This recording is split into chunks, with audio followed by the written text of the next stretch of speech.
engagements that if the interest of your political party or the interest of your community is not catered for, you have no business to be in that coalition.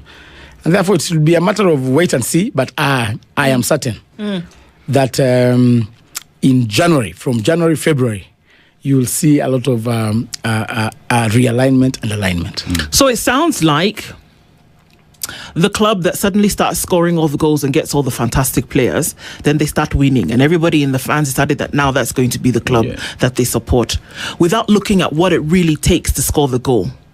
And so that goal in this case is the issues that Kenyans are really worried about. And I'm wondering, if you give Olkalau as an example where people are saying, oh, okay, so then maybe we need to move to this side because those are the guys that are winning. What about the issues? Who's really the one who is going to come in? Who are the ones? Or are the people who are decamping, joining, moving because a wave is going in a particular direction? Or are they really concerned about the issues that made Olkalau what it was? Unfortunately, we haven't matured as a democracy to an issue-based political style. Many Kenyans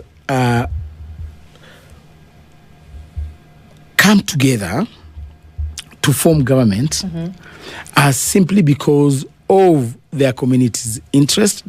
That is a development interest. They will say, okay, for us as Turukanas, we think that it is better, we are better, our interests are taken better off in this coalition than these other coalition. And slowly we are coming to an issue-based approach in politics. And I want to say that the emergence of the Gen Z movement has really brought around about the issue of discussing issues.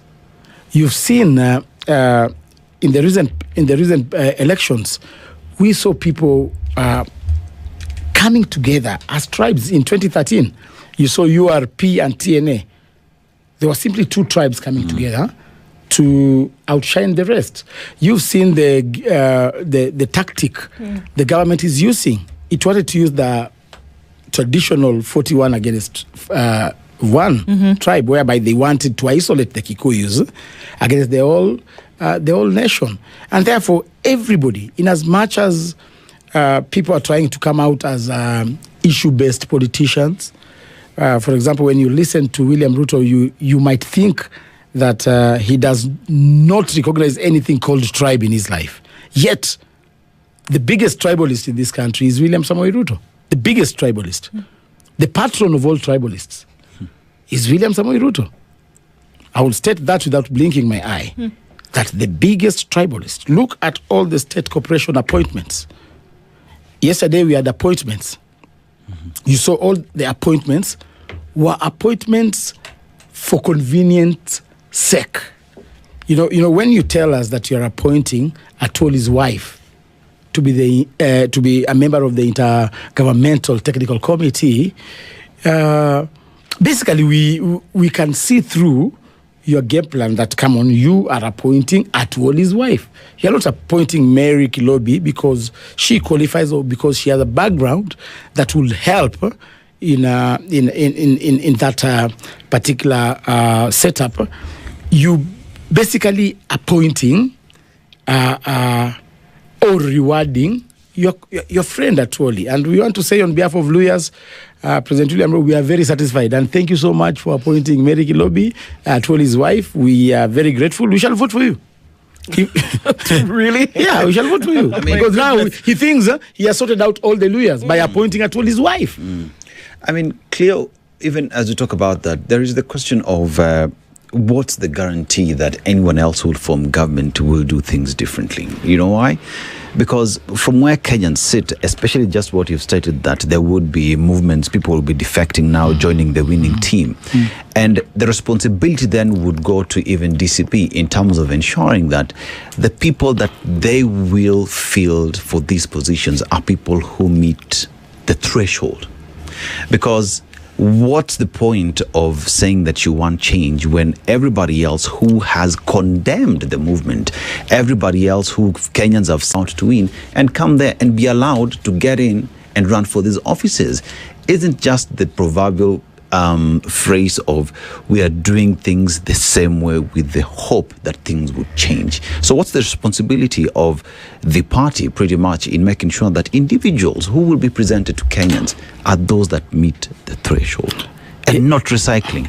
Unfortunately, that is the architecture of democracy, of our democracy. Unfortunately, because the very people who are complaining about people who have no agenda being elected are the same people who elect them. You know, this is not an interview, and I think the people who conceived the idea of democracy had envisaged such a situation whereby if somebody is elected and he has no agenda and he has all the reasons as to the prerequisites of the qualification of that office, he does not meet them. The drafters of, or the people who conceived the idea of democracy had seen that election depicts the will of the people. So you wouldn't argue out that this person is not qualified, this person is corrupt. Yet the people themselves have elected him. And therefore, it starts with the electorate. Then we need to do a lot of civic education to educate people. But at the end of the day, people always retreat to their tribal cocoons.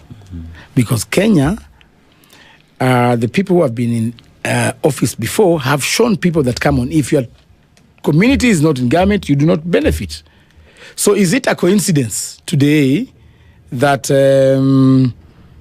the just appointed government spokesman, Charles Owino, has replaced Isaac Mwaura on competency basis?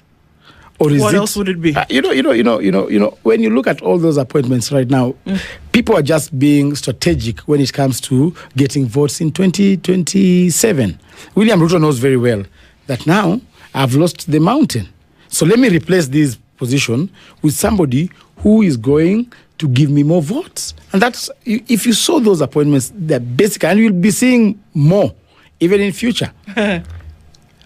He's speculating about looking at having been close, so you maybe understand the way in which some of these things work. We're going to come back and look at some other meetings that took place that perhaps that would have a bearing on what would happen in the future.